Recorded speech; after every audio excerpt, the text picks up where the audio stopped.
This is Trend Following Radio, where great thinking comes alive. Nobel Prize winners, legendary traders, best-selling authors, and the pros that know what drive us irrational human beings. I am your host, Michael Covel. Not filtered, raw, honest. That's my passion.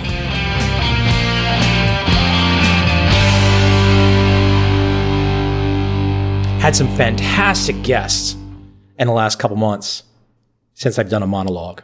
I mean, seriously, go down the roster of people that have been on. I am so fortunate. I mean, just brilliant people, brilliant insights. One of my most recent, and I pursued him for a while. Of course, not the first time I had spoken with him, and we were on stage together a couple years ago, but I really wanted to have Ed Seykota on my podcast. And he'd been working on a new book, a fascinating book called Gavopoly. We spoke the other day, or I guess about a week ago. Podcast is live. Great conversation. Yes, it's not trend following per se, except if you see his book, he does go into trend following. But what I love, what I absolutely love that Ed has done in his book is he's done the hard thing. He's done what no one else wants to do. I've had some fantastic people on my podcast who have laid out economic scenarios that are 100% spot on. But they always, invariably, end with this kind of hopeful, well, we can all vote and turn it around. Look, I'm a hopeful guy too. I'm very hopeful about my own life. I'm not hopeful about the masses, though. The masses that expect Mr. Government to fix it all. And that's what I love about Ed's book. Ed lays out the scenario quite clearly. The Gavopoly complex, a combination of government and crony capitalism, is only getting bigger and bigger and bigger. And so if you embed your life in the idea that a vote, an election, is going to eliminate this or turn the clock backward, you are absolutely batshit crazy. Sorry. And some of you guys out there that believe that are probably my really good friends, but I think you're batshit crazy. There's absolutely no evidence that the government, crony capitalist state is turning backward anytime soon. That was one brilliant aspect about what Ed was willing to put in print. The second, that if you have to navigate a system like that, that's unpredictable at its essence, there's no freaking way to predict what they're going to do, who they're going to bail out, what interest rate they're going to rig. And if that's the scenario that you're facing, what's the best way to trade it? What's the best way to maneuver around that? How do you roll around that chaos? Ed makes the case that trend following is spot on. It's the best solution. I agree 100%. There's also another element, is that trend following, and I should add, being an entrepreneur as well, gives you freedom. It gives you flexibility if you desire it. That's critical. I mean, how many folks right now are sitting out in the office cube, bored out of their mind? Maybe your ass and your stomach are starting to look fairly disgusting. They're paying you well, but life is kind of boring. The cube living really blows, and you're looking for something different. So these are all the takeaways that I take from my conversation with Ed. Like I said, he didn't talk about some of those things on the backside. I'm not sure how he feels, but it's a great piece of writing in the sense that it gives you a place to put yourself and say, oh, okay, this is how the world works. This is what's going on. I can trust myself. I can find a nice way to enjoy myself over the course of my lifetime without being affected by the talking heads, and that the next election will solve it all. Check out Ed's podcast with me. Check out his new book. Good stuff. Second issue I want to bring up today. Intern, research assistant, whatever you want to call it. I am working on a text. I'm not going to call it a book because it's not exactly a book, but it's big. It's a ton of writing, a ton of research, a ton of editing. And I need somebody. But guess what? You can't do this gig from the United States. You can't do it from Europe. You will have to get to Asia. If you're interested, reach out to me. Don't just send me a long email either. Reach out to me. Figure out a way. If you're really serious and you really want to be involved in some way, let me know. Number 3, conference in Singapore, fall 2014. In my mind, and I've had several conversations with people about this, in my mind, what I see it as is a trend following Davos. You know, the Switzerland Fest where all the wonky politicians get together and pontificate. Actually, it's not what I really want to do, but I want the look and feel of something where the best and the brightest in the trend following space appear at one event, maybe 1 to 2 days. And each person, and look, I'm not going to do this. I am absolutely not doing this unless it's the best and the brightest. And everyone knows who they are. So if XYZ fantastic trader, track record for decades, stands up on stage, I want 30 to 40 minutes of his best laid out. I want to create an event that's never been created before. I've seen all the conferences. I've seen how it all goes down. Man, there invariably is some investment bank guy that stands up who has absolutely nothing to say that everyone's forced to listen to. That's not what I want. I want the best and the brightest. I want an event that everyone will remember.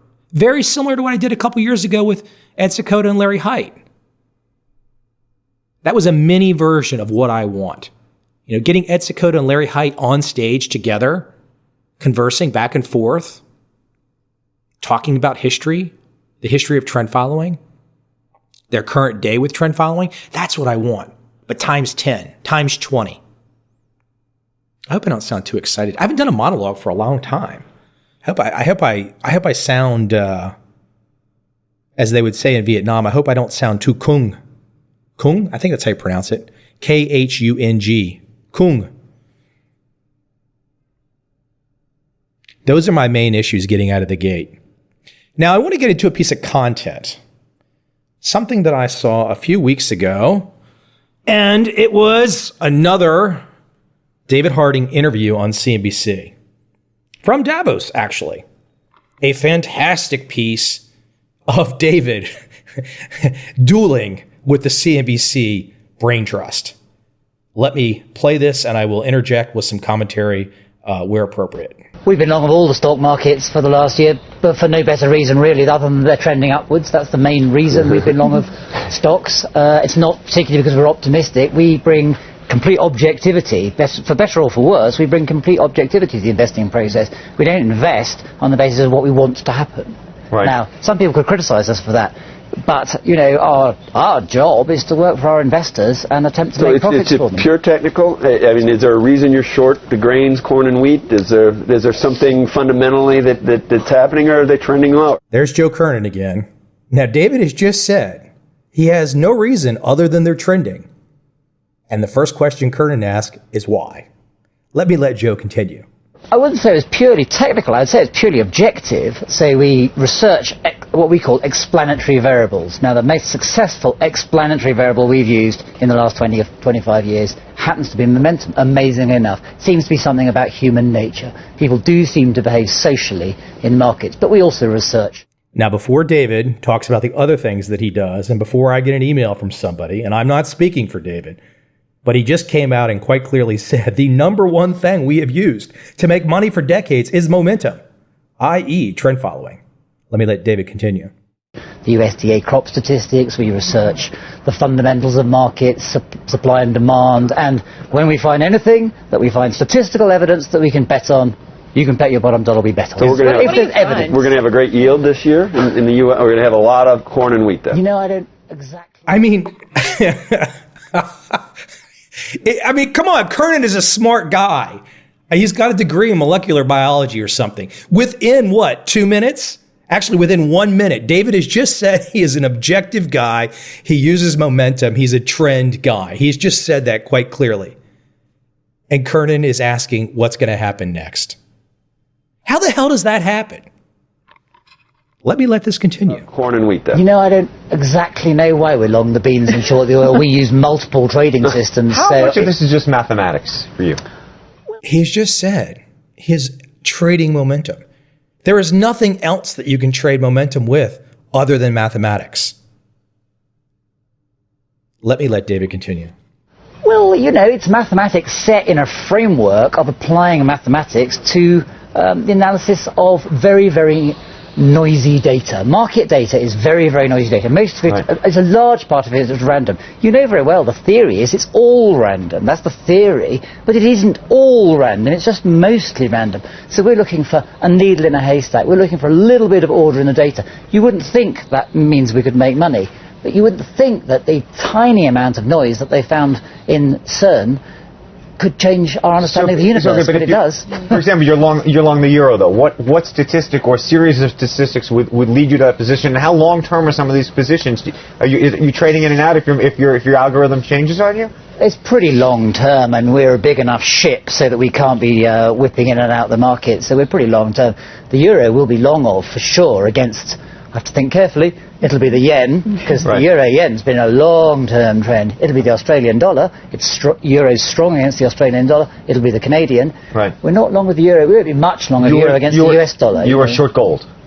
We've been short gold for a long, long time, a year or two, not since the very top, obviously, but it's been going gently down. And like I said, we can't afford to, try and ride every rally or anything like that. So we have a long, short position, which has been fine. And bonds.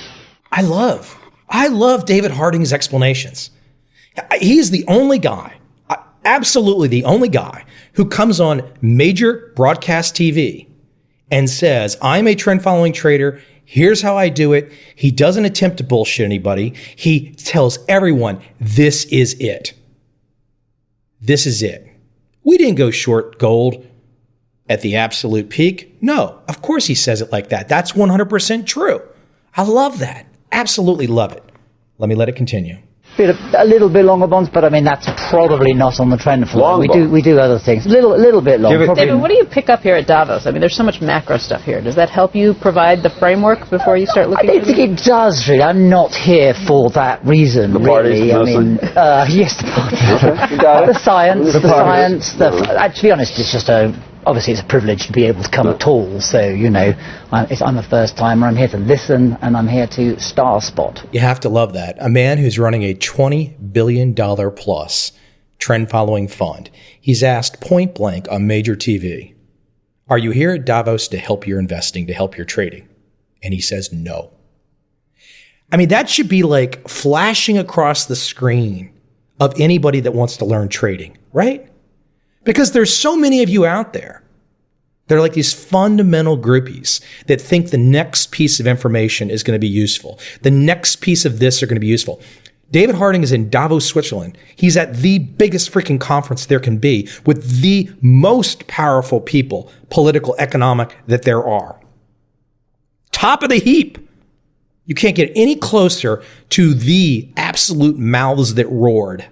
He's there.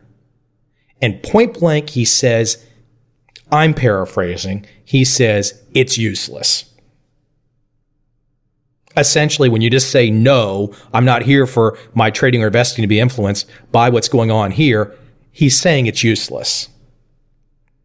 My challenge to you out there, you, the audience, that either dislikes trend following or is in love with fundamental analysis, I challenge you. Go figure out why David Harding is saying it's useless.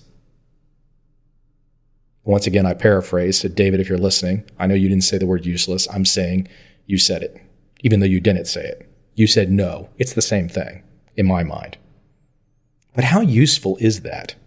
A man running a $20 billion trend following fund and all of these brilliant politicians and brilliant economists gathered at one place and other great hedge fund managers. And he's telling you that his fund will not be changing its course based on what he learns at the most exclusive conference in the world. Wow. Just awesome, right? And if you're out there right now and you're a young person and you're getting into investing and you don't know what's going on, You're still trying to say, gosh, there's so much information. I'm overwhelmed. So spend the next couple weeks, maybe. Find out why David Harding just said no. That's a great exercise for education.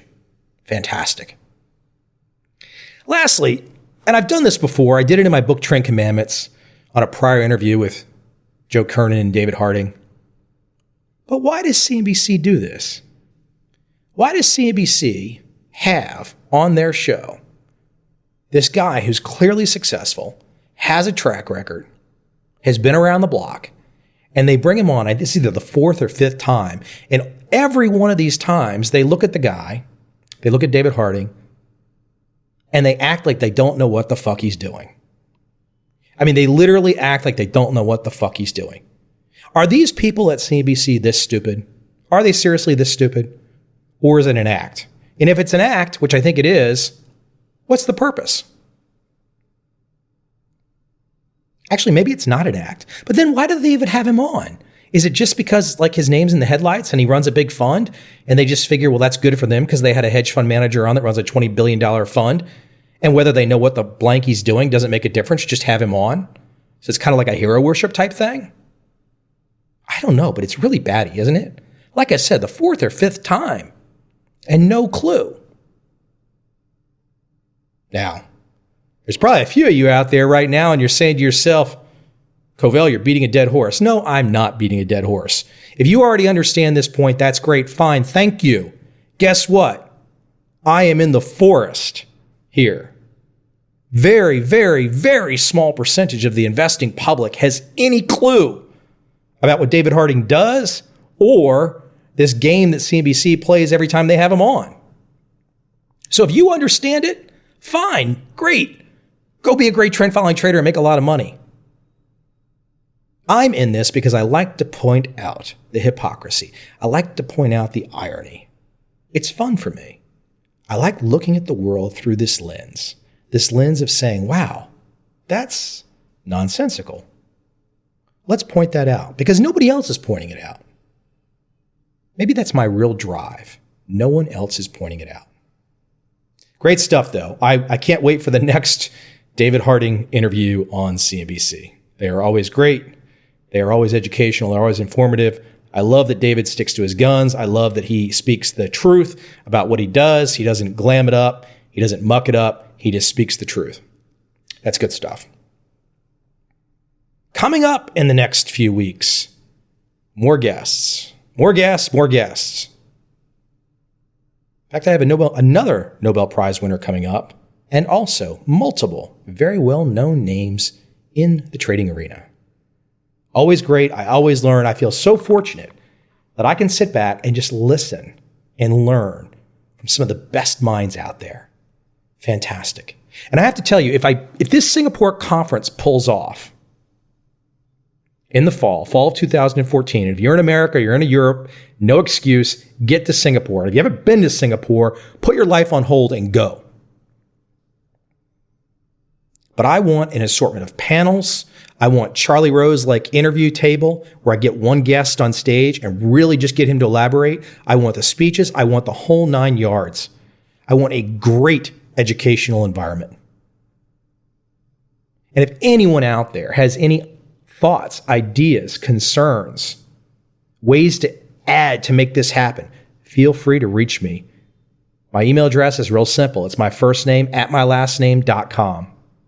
You can also reach me on Facebook. And by the way, speaking of Facebook, if you're not connected with me on Facebook, connect with me. Facebook.com/Covel, Covel.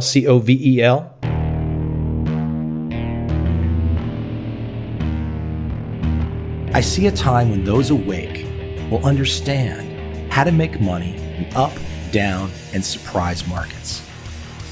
Whether new trader or experienced, college student or financial advisor, protecting against a crash or just trying to make a lot of money, trend following offers everyone an answer in uncertain times. To get started immediately, send me an email, michael@covel.com. I will send you the right trend following steps to take along with my free video. But if you want to buy and hold, trust the government and trust Wall Street, this is absolutely not for you.